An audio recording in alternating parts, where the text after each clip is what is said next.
Friends, आज topic में आपके साथ मैं इंफॉर्मेशन शेयर कर रहा हूँ मधुमालती यानी कि रंगून क्रीपर। इसकी केयर किस तरीके से करनी है, देखभाल की सारी जानकारी। सो चलिए टॉपिक को स्टार्ट करते हैं। मैं हूं अनूप, आपका होस्ट, और आप देख रहे हैं बगिया की एबीसी।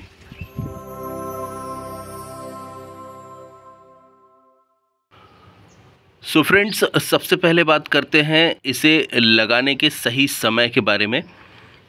मधुमालती को लगाने का सबसे सही समय होता है जब मौसम गर्म हो। आप इसे समर्स में लगा सकते हैं या फिर आप इसे रेनी सीजन में और पोस्ट रेनी सीजन जो अक्टूबर का महीना होता है, यानी कि अभी जो समय चल रहा है, इस समय पे भी आप इसे लगा सकते हैं। तो गर्म मौसम में ये बहुत अच्छे से चलता है। करीब 40 डिग्री तक के तापमान में ये बहुत अच्छे से पनपता है, बहुत अच्छे से खिलता है। तो गर्म मौसम इसे सूट करता है और गर्म मौसम में आप इसे अगर लगाते हैं तो आपको ये प्लांट बहुत अच्छे से ग्रोथ करता दिखेगा। सर्दियों का मौसम इसके लिए डोरमेंसी का होता है, सो इस बात को ध्यान रखना है। सो केयर टिप में पहली इन्फॉर्मेशन है सनलाइट की।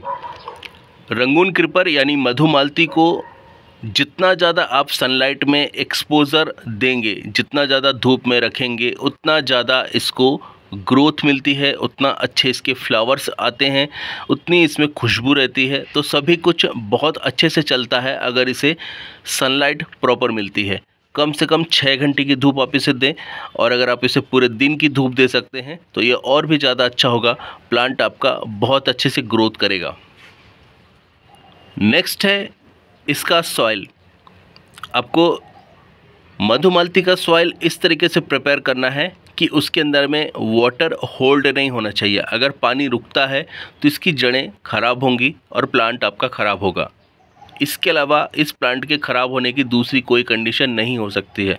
अगर आपका प्लांट ख़राब हो रहा है तो कहीं ना कहीं सॉइल के अंदर में पानी लॉक हो रहा है, यानी कि आपका सॉइल वेल ड्रेन नहीं है। सो इस बात को ध्यान रखना है, और इसे आप अगर करेक्ट करते हैं तो प्लांट आपका ख़राब कभी नहीं होगा।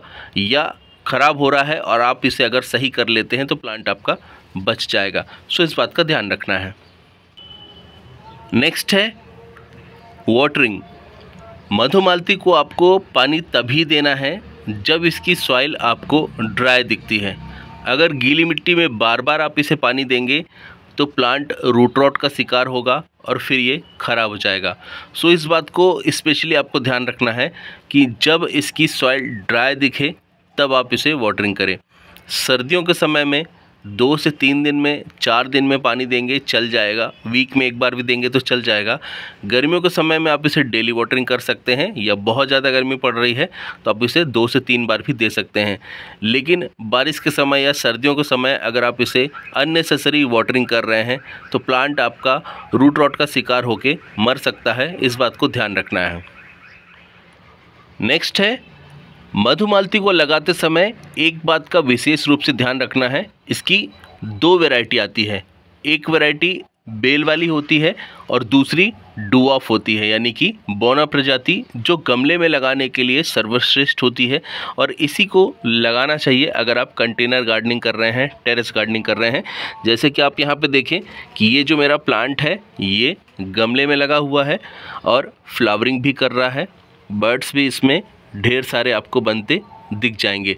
सो ये प्लांट गमले में लगाने के लिए ही है, डुआफ वैरायटी, अगर आप टेरेस गार्डनिंग करते हैं।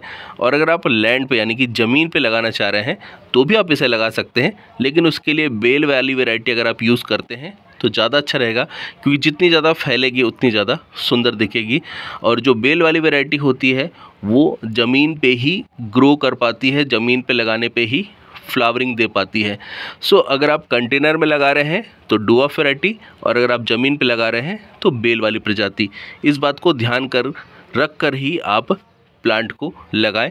कई बार लोगों के क्वेश्चंस आते हैं कि हमारे प्लांट पे फ्लावरिंग नहीं हो रही है।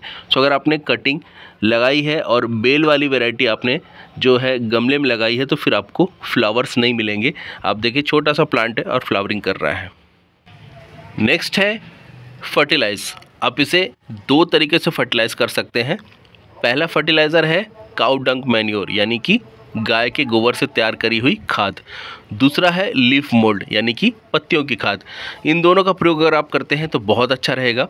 इसकी सॉइल के अंदर में आप वर्मी कंपोस्ट का प्रयोग ना करें, क्योंकि वर्मी कंपोस्ट आगे जाके जम जाता है, क्योंकि ऑलरेडी वो डिकम्पोज फॉर्म में होता है, केंचुओं के मल से तैयार होता है, तो धीरे धीरे बैठते जाता है और फिर आगे जाके वाटर लॉकिंग का सिस्टम जो है वो क्रिएट कर देता है, यानी कि पानी रुकने लग जाता है। इससे समस्या आती है ऐसे प्लांट्स को जिनको वेल ड्रेन सॉइल चाहिए। अगर आप आउटडोर प्लांट के लिए फर्टिलाइज करने के लिए खाद देख रहे हैं तो आपको गोबर की खाद का प्रयोग करना चाहिए, लीफ मोल्ड का प्रयोग कर सकते हैं। आपके पास में अगर किचन वेस्ट है तो फुल्ली डिकम्पोज किचन वेस्ट का भी प्रयोग कर सकते हैं, ये अच्छा रहेगा। लेकिन अगर आप वर्मी कंपोस्ट भी प्रयोग करना चाहते हैं या आपके पास में वर्मी कंपोस्ट ही है तो उसे आप 40% की मात्रा में किसी खाद के साथ में मिक्स करके प्रयोग करें तो थोड़ा सा ठीक रहेगा। यानी कि आप जैसे काऊ डंग ले लीजिए 60% और 40% उसमें वर्मी कंपोस्ट ले लीजिए, तो इंस्टेंट न्यूट्रिशन जो फास्ट ग्रोथ का जो फंडा होता है इसका वर्मी कंपोस्ट का, वो आपको मिल जाएगा। और साथ में लॉन्ग टर्म में मॉइस्चर क्रिएट करना और लॉन्ग टर्म में फर्टिलाइज करने के हिसाब से प्लांट की ग्रोथ के लिए आपको काऊ डंग हेल्प करेगा। तो इस तरीके से इसका प्रयोग करें। क्वांटिटी की बात करें तो करीब 10 इंच के पॉट में 250 से 300 ग्राम के आसपास, और 1 से 2 महीने में दे सकते हैं जब सॉइल के ऊपर में आपको खाद दिखना कम हो जाए, यहाँ पे मिट्टी भुरभुरी दिखने लग जाएगी तो आप फिर से इसे फर्टिलाइज कर सकते हैं। प्लांट की ग्रोथ अच्छी चल रही है तो फर्टिलाइज ज़्यादा करने की ज़रूरत नहीं है, इस बात को भी ध्यान रखना है। और दूसरा है इसकी सॉइल के अंदर में लिक्विड फर्टिलाइज़र भी आप दे सकते हैं। तो वीकली आप इसकी सॉइल के अंदर में लिक्विड फर्टिलाइज़र कोई भी जो भी आप तैयार करते हैं वो इसे दे सकते हैं, पानी के साथ में भी चला सकते हैं, कोई प्रॉब्लम नहीं है। नेक्स्ट पॉइंट है प्रूनिंग। प्रूनिंग करने से प्लांट हरा भरा होता है, ढेर सारी पत्तियां आती हैं, ढेर सारी शाखाएं आती हैं, ढेर सारे फ्लावर्स मिलते हैं। सो प्लांट को प्रून करना बहुत ज़रूरी होता है, लेकिन प्रूनिंग अगर आप सही समय पे करते हैं तो आपको सही रिजल्ट मिलता है। मधुमालती को प्रून करने का सही समय सर्दियों के बाद का, जब बसंत बाहर आती है यानी कि स्प्रिंग का टाइम, उस समय आप इसे प्रून करते हैं तो आपको अच्छे परिणाम देखने को मिलते हैं। आप स्प्रिंग के समय पे यानी कि फरवरी के महीने में, वसंत बहार के समय पे आप इसकी काट छाँट कर सकते हैं, इसकी शाखाओं को जो सूख रही हैं उनको अलग कर सकते हैं, इसे शेप दे सकते हैं। इससे प्लांट आपका सही से चलेगा और पूरी गर्मियाँ आपको फ्लावरिंग देता रहेगा। टॉपिक में अब बात करते हैं प्लांट को लगाने के बारे में। सो नया प्लांट जब आप लगा रहे हैं तो आप इसे या तो 10 इंच के पॉट में लगाएं या फिर 12 इंच के पॉट में लगाएं। मैंने इसे 12 इंच में लगाया है क्योंकि थोड़ा सा ये घना था, थोड़ा सा बड़ा था। सो प्लांट के साइज़ के हिसाब से आप पॉट का सिलेक्शन करें। बहुत ज़्यादा बड़े पॉट के अंदर में लगाएंगे तो फिर प्रॉब्लम आएगी, हो सकता है नमी ज़्यादा रहे तो प्लांट आपका ख़राब हो। सो आपको क्या करना है, 10 इंच या 12 इंच का पॉट ही सिलेक्ट करना है। जब ये थोड़ा बड़ा हो जाए, थोड़ा अच्छे से चलने लग जाए तो फिर आप इसे प्रमोट कर सकते हैं, बड़े पॉट के अंदर में शिफ्ट कर सकते हैं। प्लांट को रिपोर्ट करने के बाद में आपको कम से कम 2 से 3 दिन इसे शेड में रखना चाहिए, फिर इसके बाद में इसे फुल सनलाइट पे रखना चाहिए। शेड में ऐसी जगह पे रखना है जहाँ पे इसे ब्राइट लाइट मिल सके, और बार बार वाटरिंग नहीं करना है। सॉइल जब ड्राई हो तब आपको वाटरिंग करना है। इसकी सॉइल आप 3 चीज़ों को मिक्स करके तैयार करें, यानी कि सॉइल, सैंड और कंपोस्ट, ये सभी बराबर मात्रा में लें।